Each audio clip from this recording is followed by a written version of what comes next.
The folks in town knew it too. Being so far from the reach of a circuit judge, they didn't put much stock in tin stars unless they had to. The trouble was, the mess had gone beyond a bit of rowdiness. Even if nobody was leaking blood, the saloon was a wreck. Broken glass and lead-riddled tables cost coin, and the cowboy in the cell didn't have two bits to rub together. Charlie swiped a hand over his brow and headed for the telegraph office. To James Butler Hickok. Vagrancy and lead tossin' in Dustwater. Need a judge. Send word post haste. The reply from Abilene came back short and sour. No men to spare.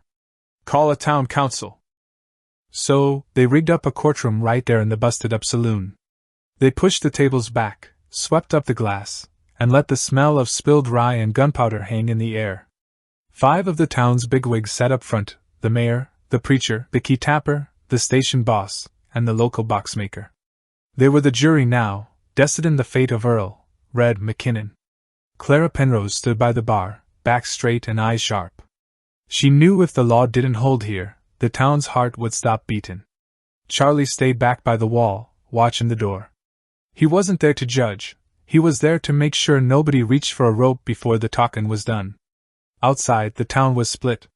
Some were hollerin' for a necktie party to set an example. Others, mostly McKinnon's trailmates, were kicking up a fuss, claiming the law had no place boss and free men around. When Red McKinnon was hauled in, he looked like a kicked dog. The whiskey had worn off, leaving him with a head full of cobwebs and a sudden realizing that he'd stepped in it deep. The barkeep lit into him first, demanding $50 for the damage. Outside, the cowboys cheered for their man, their shouts leaking through the walls like a cold draft. McKinnon tried to plead his case, complaining about the sheriff's rough hand and the jailhouse mush that was fit for hogs. Charlie just spoke up quiet-like, saying he ate the same mush every day and the calaboose wasn't meant to be no grand hotel. After some hushed palaver, the jury gave their word. The time he'd served was enough, but he'd have to fork over $30 and work off the rest fixin' what he'd smashed. McKinnon just hung his head. He knew he'd been licked. The town didn't take it well. The folks cravin' a hengine stomped off, feelin' cheated of a show. The cowboys, on the other hand, let out a war whoop and started tossin' their hats, thinkin' they'd won one over on the law. In the middle of the ruckus, Charlie stood still as a grave. He hadn't made a friend in the house. To the town, he looked weak. To the cowboys, he was a nuisance.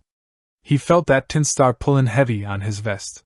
He realized then that in a town like Dustwater, the law ain't never loved, it's just a weight a man has to carry alone.